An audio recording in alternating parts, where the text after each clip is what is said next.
abambi nabo ne bakusobera omwana wo taazannyeko. The stomach was bulging. That night there was no sleeping. Then I was bitten by snakes 3 more times. If they remove it, it will be death for me.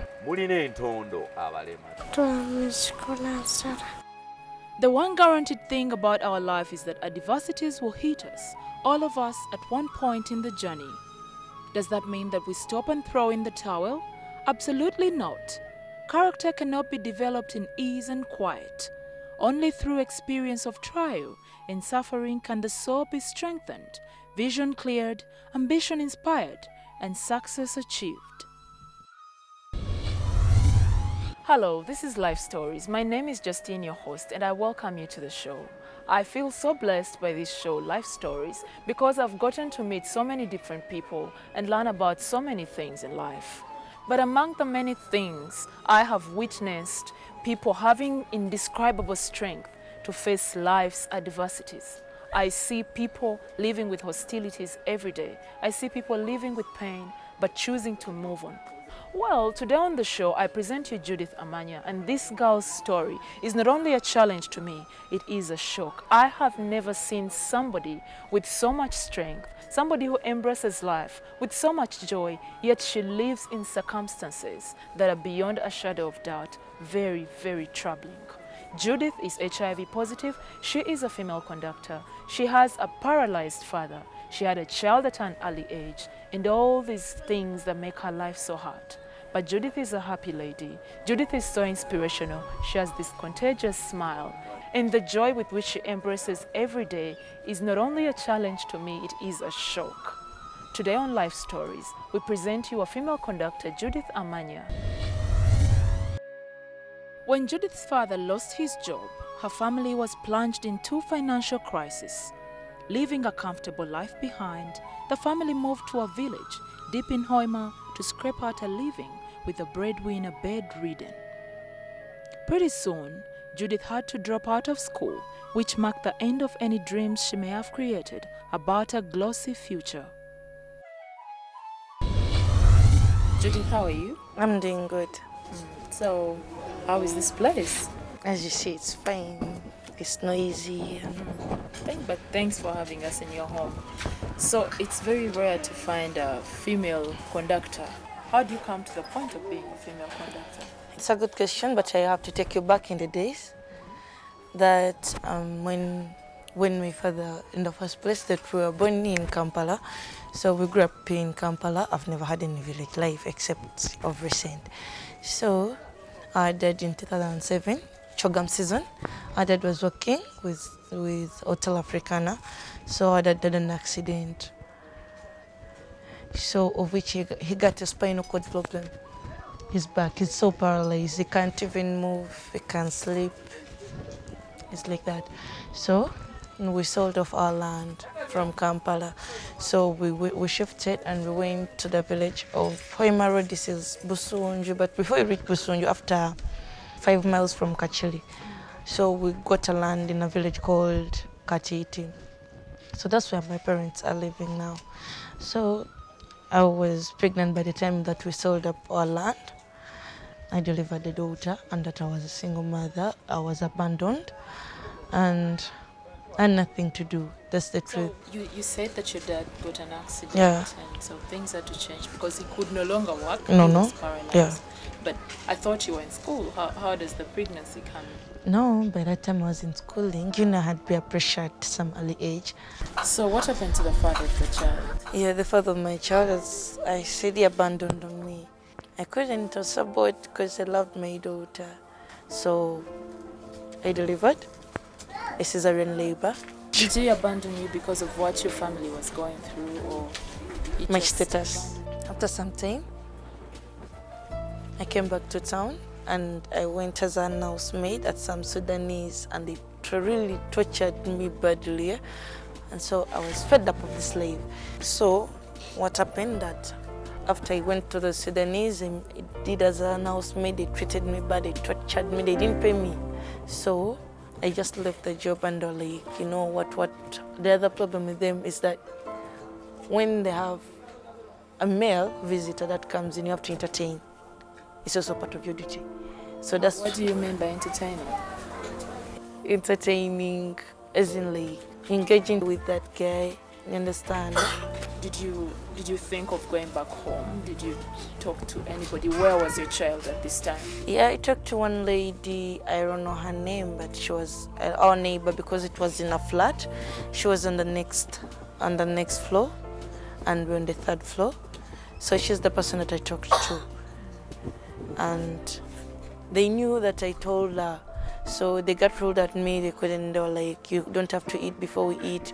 They're like, you know, when somebody goes into the toilet, he has to come out from the toilet and you go fresh for them. Eh? So I couldn't take that. Where was your child at that time? With my mom. I left my daughter with my mom at 5 months old.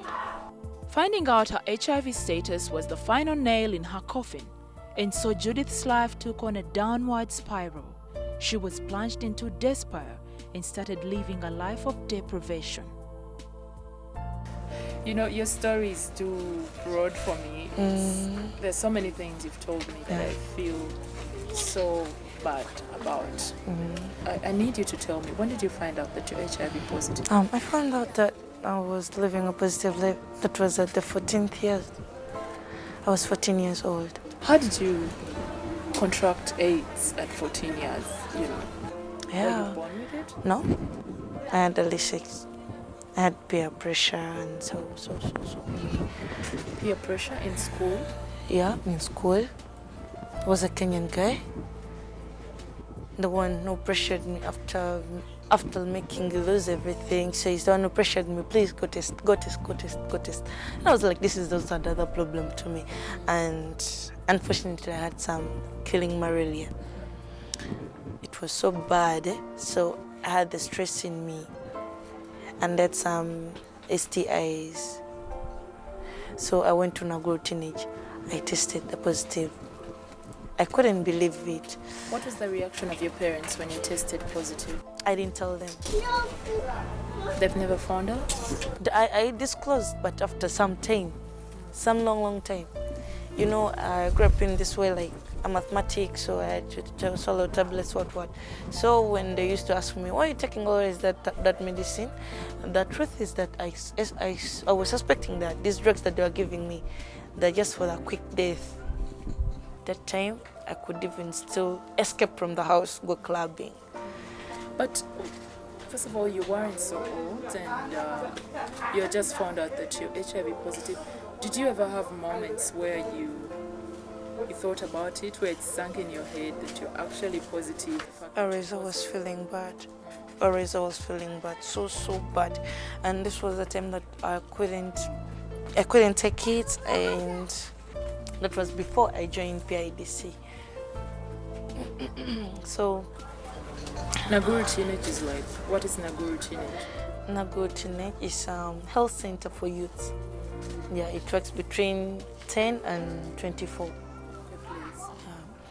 So that's where I went, and they used to always to cater for me very good and nicely. They were calm, they tried to counsel me, but I couldn't keep it, you understand? Couldn't keep up with the fact that you're positive. Is yeah. that why you became wild and used to go to the clubs and everything? Actually, I did everything that I wanted to live my good life. The ladies that I've remained with, at the time I die, there's nothing demanding. So I knew that the tablets they're giving me is just for a quick death. I had to eat, that I'm eating mine. I had to drink whatsoever, booze, what. So what of which I got addicted to drugs. Yeah. When you dropped that bomb to your parents, because when you get up in the morning and tell your parents I'm HIV positive, it's not telling them I need a cup of coffee. It is something so big. So how did you tell your parents that, and how did they react? Here was the time that I had to disclose to them when I got sick again. So I was on drips, so I had a feeling like it was reactive. I cried a lot, and my mom was like, please don't cry, just calm down. everything is still going to be fine, but I had something in me. That's why I was crying. I wasn't crying because of this, but I was crying of something I knew. Your secret. Yeah, You're my crying secret, yeah. because of your secret. Yeah. So at the time that we were discharged from the hospital, we came in a special car from Zambia to home. So immediately as we reached home, I looked around the house. I looked at my bed, and I had the feeling like I'm going to leave my beautiful bed to go underground to face what is in there. I just thought, when I thought of it, I told my mom, should I tell you something? Please, can you help me keep it a secret? Don't tell anyone. And just told me, just disclose, are you pregnant? Understand? That's the worst shit. That's what she said. Are you pregnant? And I was like, no. There is something hard than pregnancy. Then she said, just be open to me. I'm your mother. She tried to be calm with me because she knew it that I was scared of her always. She knew it. And she told me in a calm way, after some 2 days, when she was still I disclosed to her. But when I disclosed to her, I saw her tears coming out from her face. Her tears came out from her eyes. You saw a different side of her. And the following day in the morning, it was my dad crying in the morning when we were having breakfast. We were on the round table taking tea, and my dad said, I'm sorry and pity you, my God. I don't want to lose you at your own age. You've done so many, but I can let them go, and I still want to see you. I didn't know what he was trying to me because I pretended like I didn't. I asked him what? I said we will talk. We got the walk. We went at his working place. That was Hotel Africana. We had a cup of coffee. He told me because I was so open to him. I told him everything. My dad cried. That was the most time that I feel like I've ever had my dad the most. When I remember that moment, I only feel like crying. Sorry, I don't want to cry under the cameras, please. Did you forgive yourself for that? Did you forgive yourself? You know, you said that you feel like it's, you did the worst, you hurt them the most, so. Yeah. I can't forgive myself, of course. Why can't you forgive yourself? You've Because come to terms with so many things. yeah, I can't forgive myself because of that. Because always, though, I do so much to please my dad, to please my parents, but always when I sit with my dad and says, Jude, this time I was sick, you sent me man like we bought the drugs. This time we did this and we did that. But my God, I'm going to lose you. Always keeps saying that thing. It's in his mind. Girl, I'm going to lose you. Girl, I'm going to lose you. When he keeps on saying this, I can't forgive myself, no. Which means that he can't forgive himself because of the way how there is a time like he told me that maybe he never handled me well, that's why I engaged, but I think he gave me the best. And I only want to thank him for everything that he did. Yes. And I think he's not going to lose you because you have too much strength, and I know with God's grace you're still here. I know. You just heard from Judith Amanya. Judith had a dramatic change in her life. When her father got an accident, he got paralyzed and he can walk no more. Judith lived to see her life change from a normal life, a life that was protected in a moderate, normal home, a life that involved going to school, to this life that she lives today. Judith is HIV positive. She had a child at a very early age, and she has this heavy cross she has to carry every day. The only job she could find was being a conductor, and in that job she's humiliated, she's embarrassed, she's called all sorts of names. But then when you meet Judith, she has the biggest smile ever. It is only when you engage her that you understand the pain that is behind that big smile. What keeps her going? God knows better, but you just heard from her, and I hope you had something to learn from her. And today, in your circumstances, you will pick strength from Judith to choose to live. You're still watching Life Stories. Thank you for being a part of the show, and we'll be right back.